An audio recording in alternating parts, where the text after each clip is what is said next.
they were putting me into emergency surgery, but they kept screwing up on who the anesthesiologist was. So it kept delaying it. So I stayed the night. So I stayed 2 nights in the hospital, just on fentanyl and Dilaudid, high as a kite, out of my mind. What ended up happening is I had an extrusion of L4, L5. It was like it went under the nerve and pushed up onto osteophytes and crushed my nerve. And every time I worked, a little bit more came out. Yeah. So that's why it's getting worse every day. And after surgery, he told my dad, actually, my dad came to pick me up. He's like, I've never seen something like that.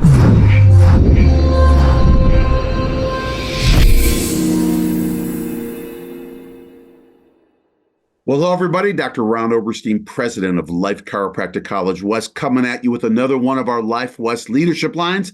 Today, I have a very good friend and a phenomenal chiropractor from up in Marin, California. You ever been to wine country? You got to go stop by and get your Atlas check from Dr. Ian Davis-Tremayne. Hi, Ian. Good to see you, man. What up, man?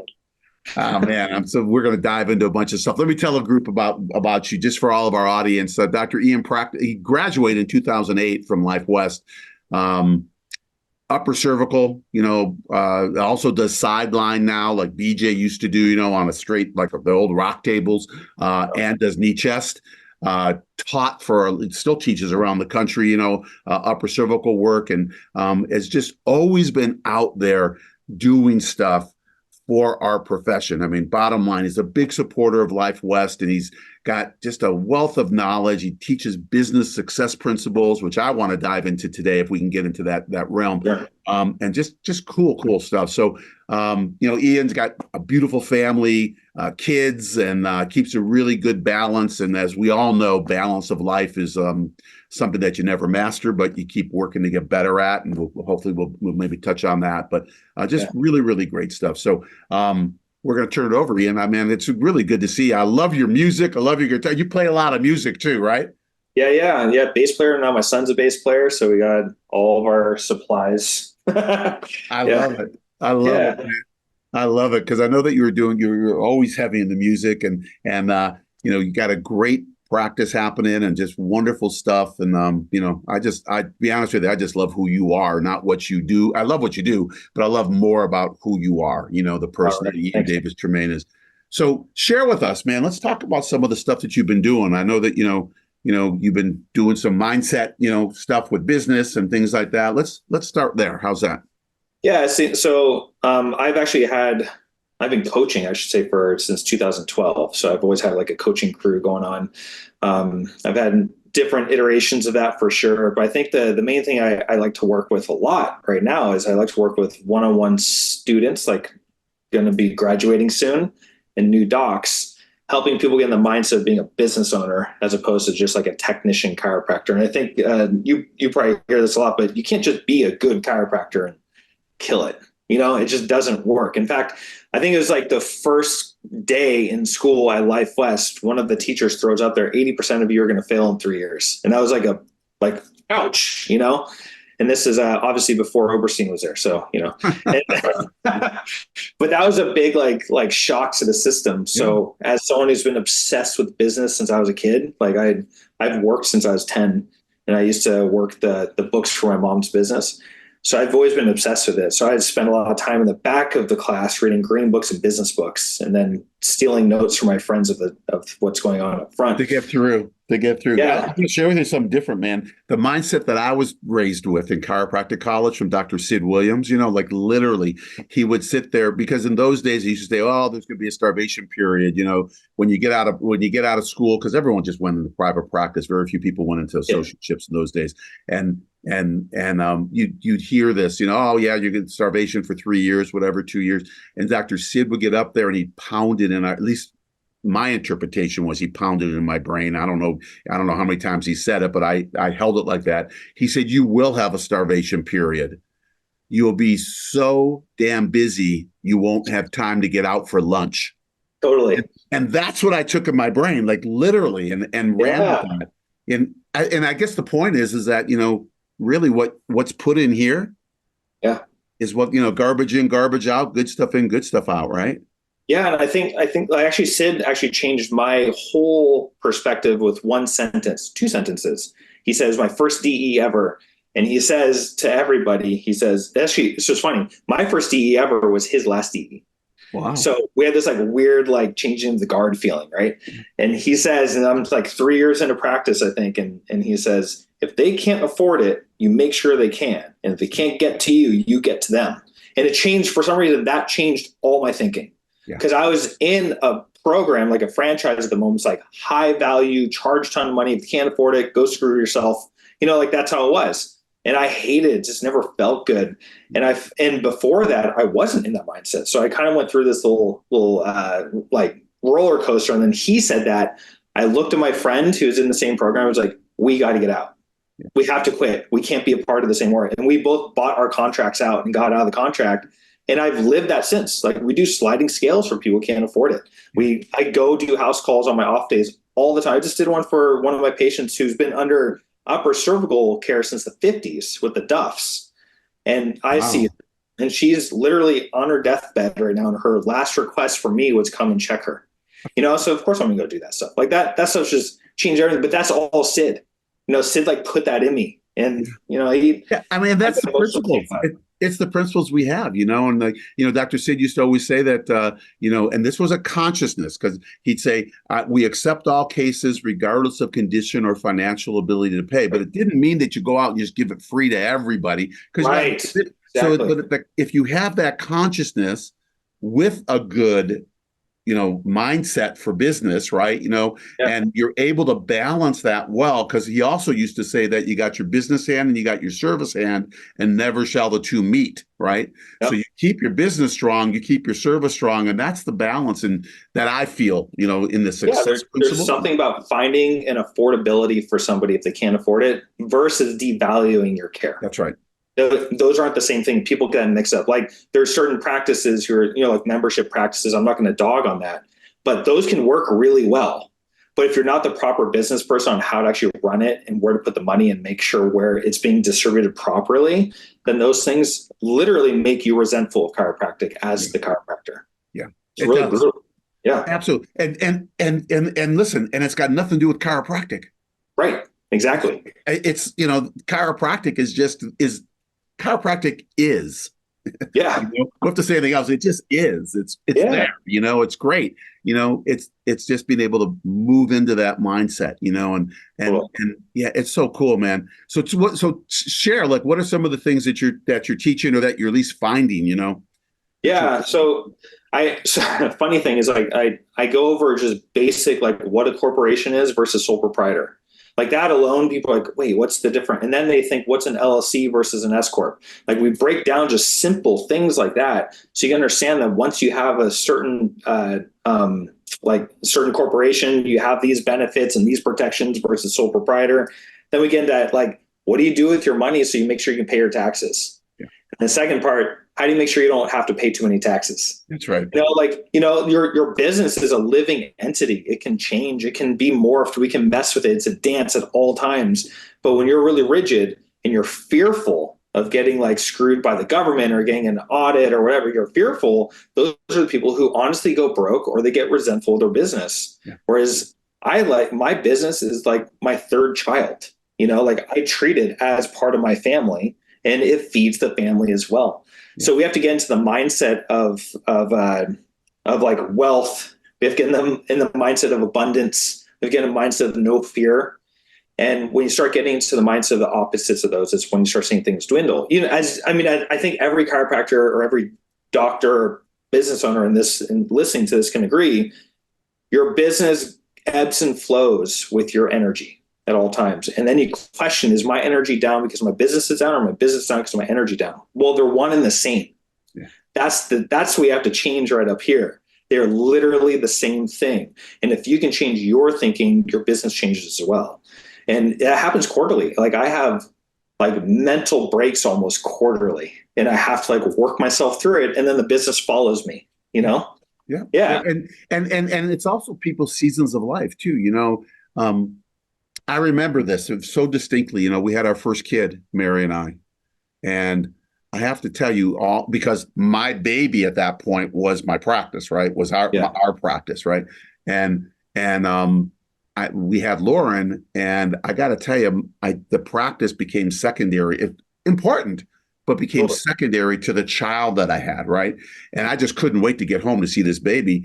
And my practice just exploded Yeah. because my heart opened up, my love was there, and that was and then you have people, I haven't experienced this, and I'm not planning to experience it, but you have people go through divorces, which is just a fact of life, and things tank, right? Yeah. And in their business because they carry that over. So the energy that we have, and I like to equate it to, like, people like Kobe Bryant or people like that, it's like we're professionals. Mm-hmm. And it's not what we do when we're on the court, when we're in the office. It's what we do outside the office that trains us, so Yes. that when we're in the office, we're there, And if you want to be the best, you got to train, or you got to have balance, and you got to do all that stuff and put your time in. Mm-hmm. It's Yeah, I'd say just like on the first kid thing is interesting because my finances in a year doubled, like my collections, I should say, but my patient numbers only went up about a quarter. yeah, And I don't like it literally just became like, I don't take no for an answer. And that's when the SID stuff started happening too. I was like, it's not that I'm like forcing people to have care. I'm like, oh, well, if you can't afford it, let me make sure you can. And I'm going to help you through that. Well, all that did is increase my finances and slightly increase my patients. But then they started telling everyone, this guy really cares. Come on and see him. And it literally changed everything. Having a kid was by far the best thing I ever did for my business. By far, and it wasn't planned like that. It wasn't like I'm boy, Yeah. never is, never is. But Uh, but it just goes to the fact that true to the chiropractic principle, that our businesses work from the inside out, yeah. just like healing works from the inside out. We can't do from the outside in. We think we're going to add this and add that and do this. I'm not saying don't bring things into the practice that you feel can benefit your patients, that are part of what you do, whether you want to buy a table or buy something that's going to be, really allow me to be more efficient in what I do. I think that's great stuff. But when we start thinking it's going to happen out there, just like you said, oh, I'm going to raise my fees real high and do all this different stuff, and you can just, for the wrong reason, you can just drive people out. It's got to be from Right. the inside. Has to be. Yeah. And it has to be from the right intention. Yeah, yeah, it's crazy. You talked about that with what took place with you, and I just told the first quarter class this a couple weeks ago when I was in a class with them. Just real quickly, my mindset changed. I was in Boston, Massachusetts practicing. When I graduated, I had the same clothes I wore in chiropractic college in Atlanta, Georgia. And I mean, $5 shirts and $10 slacks and a 20-cent tie kind of deal, because that's Yep. how people practice back then, right? And I look ratty, I mean, I didn't know the difference. And I'll tell you, I really mean, the Guy Reekman called me up and he said, "Hey, Ron, what are you doing?" He was at UCLA doing film stuff at the time, or in LA doing something. And he said, he goes, "I got this seminar I want you to go to." And I go, "What?" He goes, "This in Boston, this guy, Robert Ponte, this Dress for Success deal, And he said, "Look, if you don't like it, I'll pay for it, All right. So I went to it, and Guy and I have been friends for years, and I trust the guy. So, went to the seminar, right? The guy rips me apart, basically says, "What are you, a rabbi? You're supposed to be a doctor. Look at the clothes you're wearing, yada, yada, yada." I came back and I said, the guy on Sunday night, he calls me, he says, "Do I have to pay for your seminar?" I go, "No, man, but I can't go to the office tomorrow. I got nothing to wear." So he goes, "Fly to LA," right? So I flew out to LA, literally. I said, "How much money should I have?" He goes, "I'll pretty woman you." He pretty woman me, like he took me Nice. shopping, right? And he goes, "How much?" He goes, "Just bring 5,000 to 7,000 in cash." This was like 1982, and so I flew out, went and got cash. I think I'm going to come back with a trunk load of just crazy clothes, all kinds of stuff, Dude, Yeah. the first place he went, bought a $999 Brioni sport coat, right? Yeah. Cashmere, blue cashmere from Brioni on Rodeo Drive, Zanella slacks, all this stuff. And I mean, it went really quick, but I have to tell you this is what I told the class. At that time, I was collecting 20, let's just make it up to around 20 grand a month. My volume didn't change. It was 82. My volume didn't change. And I immediately never had a month under 25,000.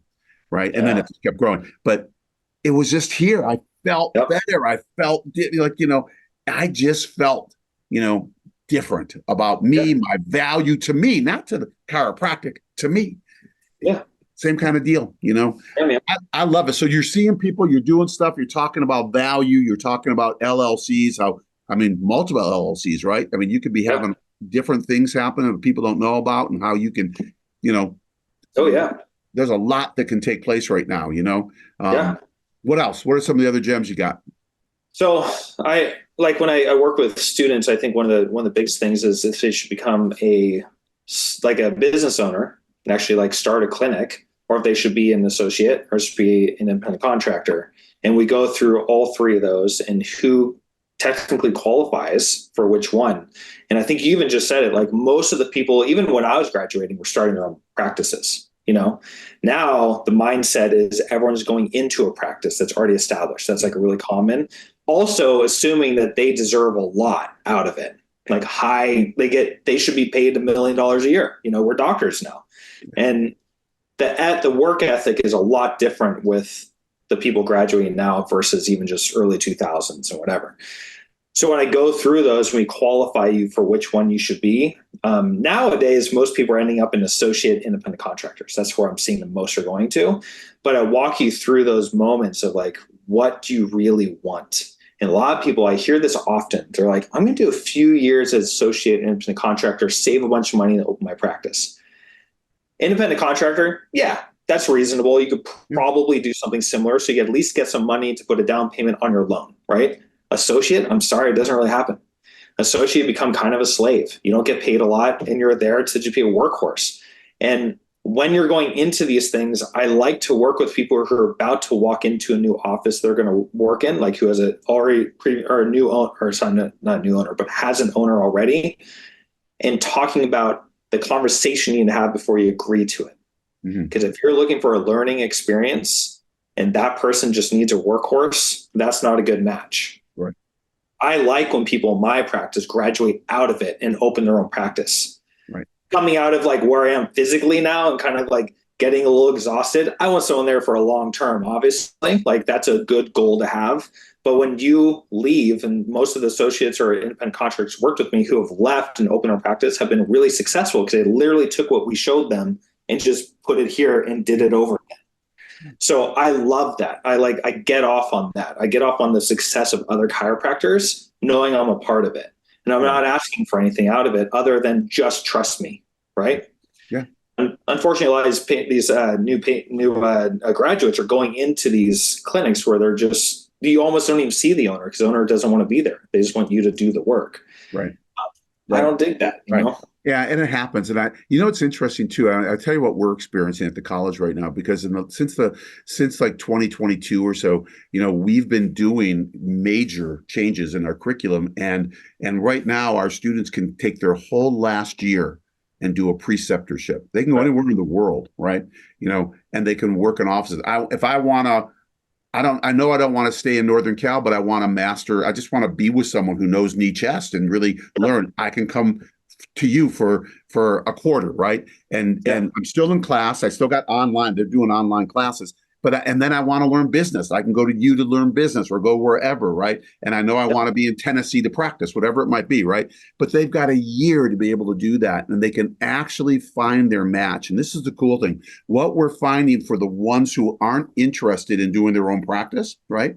What we're finding is that these preceptorships, 70% turn into job offerings or more now. Awesome.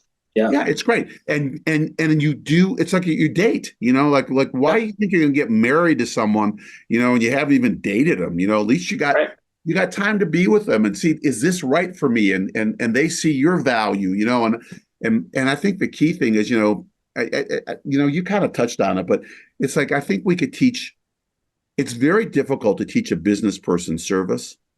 Mm-hmm. Yeah. But it's easy to teach a servant business. Absolutely. Yeah. And if you're not a servant first, if you don't have a servant heart, and that's what we talked about, we touched on, it's got to be from the inside, right? And you had that servant heart. And when Sid hit you over the head with whatever he said, it was about, let's talk about business now. And it's not just about service given, and it's an interesting theory, it's an interesting concept to look at, because people, they know they want to make money, but you can't take away that service attitude, I think also understand that business is another technique. Yeah. Like you really want to master knee chest, awesome, but you got to master the business technique around knee chest, and not all chiropractic techniques or practices work the same, like I said, as in a franchise that is based out in the South, and that didn't work in Marin County. Yeah. Like I couldn't be in a tie all, Yeah. all handsome and stuff like that. Like that didn't float. People would see that and go like, whoa, whoa, whoa, no, no, no, no, this is not what I like, Whereas now this is literally my outfit. This is what I wear. And people dig it because it's me, it's literally me. And it doesn't mean it's the person who works with me either, but the most, I say, like, I typically hire based off of, it was postceptors mainly at that time. I would hire someone based off of that. They'd be with me. They'd show the wax on, wax off. They do all the work. I'm like, do you want a job? They're like, yes. And it's like, my goal is to get you out of here. Yeah. Right. That's my goal. It's like, have you graduate out of here? They're like, great. That's a good learning experience. The ones who don't do well are the ones that kind of like beg me for a quick job. And then they don't really want to do the work. Right. Like that doesn't work. Unfortunately, that's also a very common mentality right now. Right. So I'm not doing it. It's been a ride. No, but it's beautiful, because and here's the other cool thing. You get to pick who you want on your team, Yeah, exactly. So, and that's the cool thing. And I think docs need to know that, because man, I'll tell you what, there's a lot of superstars out there, and I tell you, especially, and I think this is what I dig right now about this generation coming out right now, is that their values are a little different. They're not all about money. They're not all about this.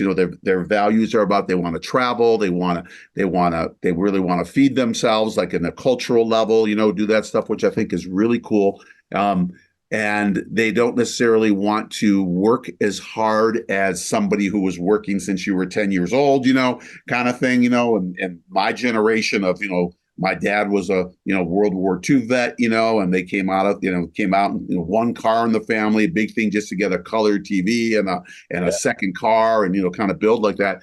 But they really are looking for quality of life, and they don't equate it necessarily with money, which is great, but the service that we can give is the key, and I don't care what it is. I don't care if they're seeing, 100 visits a week or 1,000 visits a week. It doesn't matter to me. Are you doing the best you can do, to give the people, right? And are you getting a reward out of it? Because they need to. They need to. I love it, man. I love you're doing that. I love that you're teaching and you're sharing your knowledge, and it's I know you went to the school of hard knocks, obviously, because that's kind of how a lot of us learned. Talk to me about, I know you had some stuff that happened recently, Dude,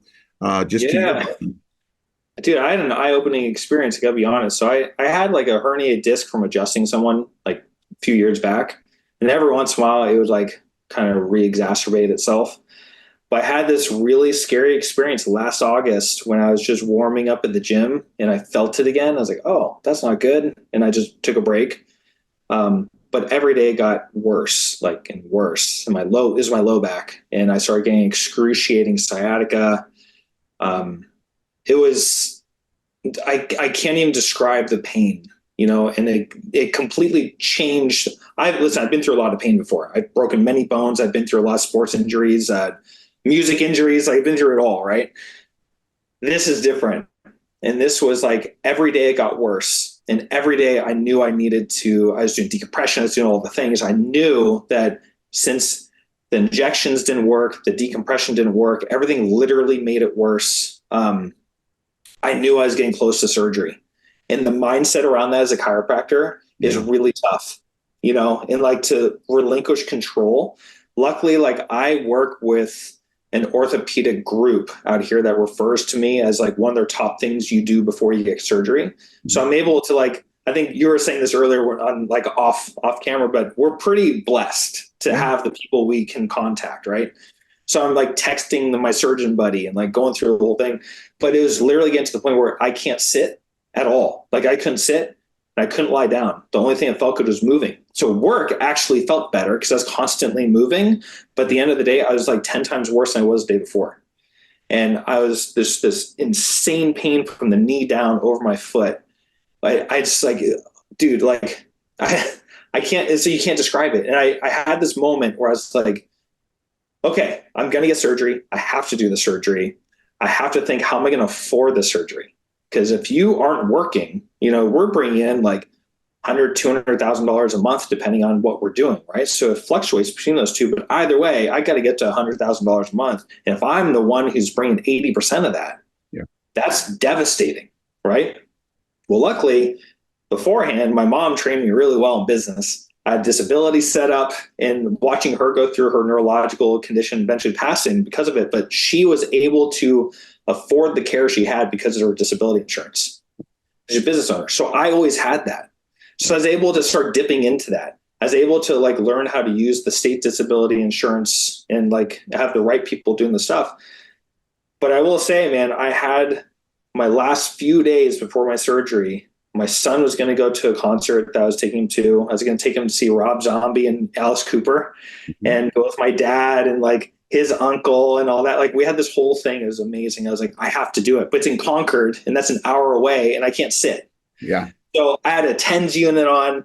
I had my massage gun on. I'm getting really stoned, doing everything possible just not to feel. And I'm screaming in the back seat to get to this concert. Got to the concert. I just moved the whole time, so I'm good, And I get home. We had the same thing getting home. And then the next day I had to go to my CEs, do my CEs in Pleasanton. So my doc who works with me, Dr. Dominic, he drove. I was this princess, it's like, oh, I'm all fuzzy. You see that? Yeah. Sorry, I don't know why I'm out of focus right now. I got really excited. All right. So Dr. Dom, I'm his passenger princess. Like I have a blanket on me. I'm doing all the things. I spent 12 hours just pacing the back of this and it hit me. I was like, I'm fucked. Like I'm like totally screwed. So that night, my surgeon prescribed me all the like Oxy, Norco, oh God, they gave me Valium. They gave me all these things. I was like, fuck it, I'm eating it. I started eating these pills. Nothing touched it. Like nothing. And I have these videos on my Ring camera upstairs in my carport of me just doing circles, talking to myself, cracking up with my dog at 3 a.m. Because I'd walk from midnight to 5 a.m. in circles because it's the only thing I felt good. And watching it's really hard to watch because I don't remember it. And it was actually, so like a few nights later, I was doing that and my kid's mom comes downstairs like, what's going on? She can hear me like panting and all. She's like, I'm calling 911. I was like, I think I'm having a heart attack. Like my heart was like going nuts. And they called and these guys come, they're amazing. The guy paced with me and said, put him on a stretcher. And he's like, what do you want to do? I was like, I just need no pain. It's like, I've been up for 52 hours and hadn't slept. So same thing, man. I get in the ambulance, pumps me full of fentanyl. That stuff is amazing. Like I could feel the pain and I didn't care. I was like, give me more. Like, let's keep going at it. And I got to the hospital. Same thing as you though. Like they were putting me into emergency surgery, but they kept screwing up on who the anesthesiologist was. So I kept delaying it. So I stayed the night. So I stayed 2 nights in the hospital, just on fentanyl and Dilaudid and just like high as a kite, out of my mind. But what ended up happening is I had an extrusion of L4, L5. It was like it went under the nerve and pushed up onto osteophytes and crushed my nerve. And every time I worked, a little bit more came out. Yeah. So that's why it's getting worse every day. And after surgery, he told my dad, actually, my dad came to pick me up. He's like, I've never seen something like that. So I have all the surgery. He's done thousands of these. He's like the guy. And he's like, I've never seen something like that. He's like, it's amazing he didn't kill himself. And I was definitely in that moment of suicide. I know. And the lesson is, part of it is like, we never think that for ourselves, right? Right. We're indestructible. We're this, we're that, especially in a chiropractic mindset, right? But the truth is that, we're all flesh, Yeah. But it really gets me thinking about longevity. Yeah. Like if that happens again, I'm not going to bounce back on that one. Yeah. So it's changed how I'm working now. Like I'm not doing the things I want to do anymore. COVID made us take patients we weren't expecting to take, like full spine, lots of like heavy lifting, because all these people decided to shut down when they didn't have to. Yeah. So we took that. Well, what that meant is that I'm seeing about 50 more people a day doing the things I normally wouldn't do. And that's what destroyed me. Yeah, your body wasn't used to it. Yeah, you weren't used to it. No, it's so true. And I think the key is that how you started was disability insurance. Make sure, Yeah. listen, once again, we're professionals. Yeah. Do you have what you need? Do you have anywhere from a coach to insurance, to disability Right. insurance? Like if something came up, you never know what's going to happen on the field. You don't know. I mean, any play could be can be a play that knocks you out of the game, right? And if you want to get back in, you need to make sure that you're taken care of, right? Well, they say most people are a month away from bankruptcy. Like Yeah. that's like the common thing for Americans. It's really, really sad. But with chiropractors, that's even more true. Like I think it's more true than just the normal person sitting at a desk. We're definitely less than a month away from bankruptcy. Most chiropractors. The thing is that most chiropractors aren't doing their due diligence beyond outside of their chiropractic realm. They're only like, I have a chiropractic business. This is where my money comes from. I'm beautiful. I'm a beautiful person. I'm blessed in the fact that I learned how to do investments and putting money in certain places I can dip out of and like take parts of, have a cash reserve. But I did all that thinking, hopefully that'll just be in my retirement. Yeah. But the disability insurance is different. It doesn't dip into your retirement. No. And it's important to have. It really is. I mean, and once again, the mindset is, I'm indestructible. I'm the healer. I'm not the one needing to be healed, kind of deal. And man, big lessons, dude. Huge, huge lessons. But, thank you for being vulnerable. Thank you for sharing that story because, it is a story that people need to hear, and I think the other part of that story is that, we're always like this on drugs, but the truth is, man, when you need them, they're a beautiful thing, because people, and you talk to someone who's been in that kind of pain, and I've been there, it's like, my God, what are you going to do? Sit there and suffer and you can't sleep. And then you start going delirious. And then, your whole mindset starts shifting and you literally just start going down, and the same thing with the recovery process. You got to stay ahead of it in order to go up. So, man, I love you, brother. I'm so inspired by the work you're doing and by what you're making, and the life you're creating and the balance that you have, and and we're always trying to keep them balanced. But and thank you. So thanks for all that you're doing with the young chiropractors coming out and the other people you're speaking to all over the country, and teaching. It's great stuff, and I love that now you're doing the sideline. Yeah, it's fun. That kind of came out of COVID because we're so busy. I couldn't keep putting people in the chest. And now since this injury, I was like, I love it. I'm like, it's so much better for me as like a practitioner. And we clear lines so quickly. So we're teaching both of those now. You probably have it. If you don't, I just showed a video recently on BJ adjusting, and if you want it, I'll just text me and I'll get it to you. Yeah, it's please. Beautiful, man. He lays them down.